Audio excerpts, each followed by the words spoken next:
Welcome to my channel. നമ്മൾ ഇന്ന് തയ്യാറാക്കാൻ പോകുന്ന ബ്രെഡ് ക്രംസ്. അത് നമുക്ക് വീട് ഈസി ആയിട്ട് ഫ്രിഡ്ജിൽ തന്നെ ഉണ്ടാക്കി ധാരാളം വെച്ചിരുന്നാൽ മതി.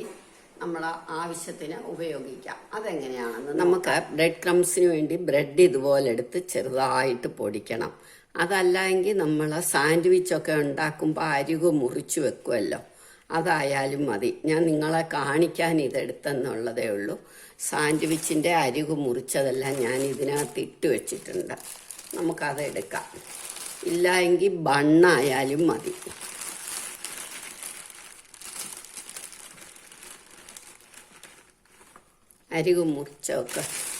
അരികു മുറിച്ചൊക്കെ കൂടെ ഞാൻ ഇതിലിട്ട് വെച്ചിരിക്കുക. ഇനി ഇതെല്ലാം കൂടെ നമുക്ക് പൊടിക്കണം. ഇതെല്ലാം കൂടെ നമുക്ക് മിക്സിയിലേക്ക് ഇട്ട് നന്നായിട്ട് പൊടിക്കണം.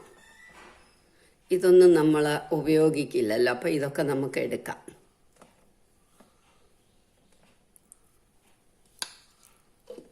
നമുക്കിത് പൊടിച്ചുകൊണ്ട് വരാം. ഇതൊന്ന് പൊടിച്ചു അത് നമുക്ക് ഈ ചീനച്ചട്ടിയിലേക്ക് ഇടാം.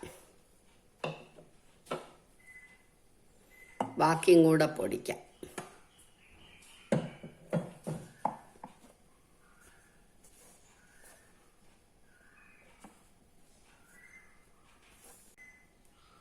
എന്തിനെങ്കിലുമൊക്കെ എടുക്കുന്ന ബ്രെഡിൻ്റെ സൈഡൊക്കെ നമ്മൾ മുറിച്ച് വെക്കുമ്പോൾ അതെടുത്താൽ മതി.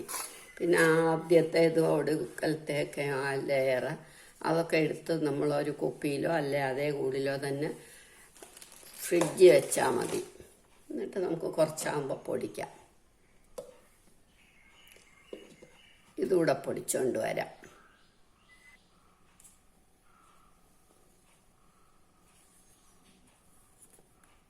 ഒരുവിധം നന്നായിട്ട് പൊടിക്കണം, അല്ല ചീത്തയായി പോകാതെ.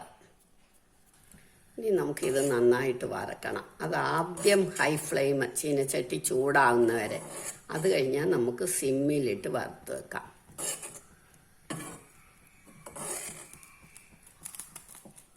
ഒന്ന് മൊരിയുന്ന പോലെ ആയിട്ട് നമുക്ക് നിർത്താം.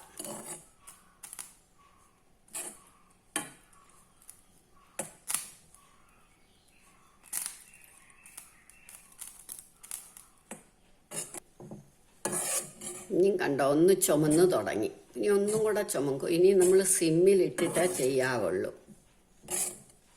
ഒരു 10 മിനിറ്റ് വറുത്ത് കഴിയുമ്പോൾ നമുക്ക് ഇത് നിർത്താം.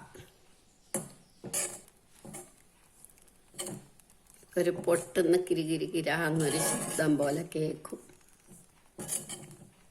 അതാ മൂക്കുന്ന ശബ്ദമാണ്. ഒരുവിധം നന്നായിട്ട് മൂക്കുമ്പോൾ നമുക്ക് നിർത്താം. ഇനി ഇത് നിർത്താം. സിമ്മിലായതുകൊണ്ടാണ് 10 മിനിറ്റ്. അതല്ലേ 10 മിനിറ്റ് വേണ്ട, 5 മിനിറ്റ് മതി. നമ്മൾ കൈയെടുക്കാതെ ഇളക്കി മൂപ്പിച്ച് കഴിയുമ്പോൾ നിർത്തണം. ഇനി ഇത് നമുക്ക് കണ്ടോ കളറൊക്കെ മാറി നിർത്താം. നിർത്തിയാൽ നമ്മൾ 2 മിനിറ്റ് ആ ചൂടൊന്ന് പോകുന്ന വരെ ഇളക്കണം. അല്ലെങ്കിൽ ഇതിലിരുന്ന് കരിഞ്ഞു പോകും. അപ്പോൾ ടേസ്റ്റിന് വ്യത്യാസം വരും. ഇതിവിടെ ഇരുന്ന് തണുക്കട്ടെ. ഇതിപ്പോൾ നന്നായിട്ട് തണുത്തു. ഇനി നമുക്ക് ഇതേപോലെ ഒരു എയർ ടൈറ്റ് ജാറിലിട്ട് അടച്ചു വെക്കണം. അത് ഒട്ടും വെള്ളമയമൊന്നും അരുത്. നേരത്തെ കഴുകിയ ജാറായിരിക്കണം. ജാറിലോ കുപ്പിയിലോ പാത്രത്തിലോ എന്തിലെങ്കിലും ഇത് നമുക്ക് ഇതിനകത്തിട്ട് അടച്ചു വെക്കാം.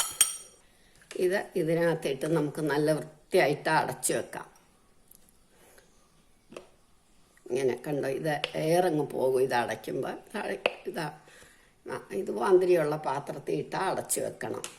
നിങ്ങളെല്ലാവരും ഇത് ട്രൈ ചെയ്ത് നോക്കണം. ഇഷ്ടമായെങ്കിൽ ലൈക്ക് ചെയ്യണം, സബ്സ്ക്രൈബ് ചെയ്യണം.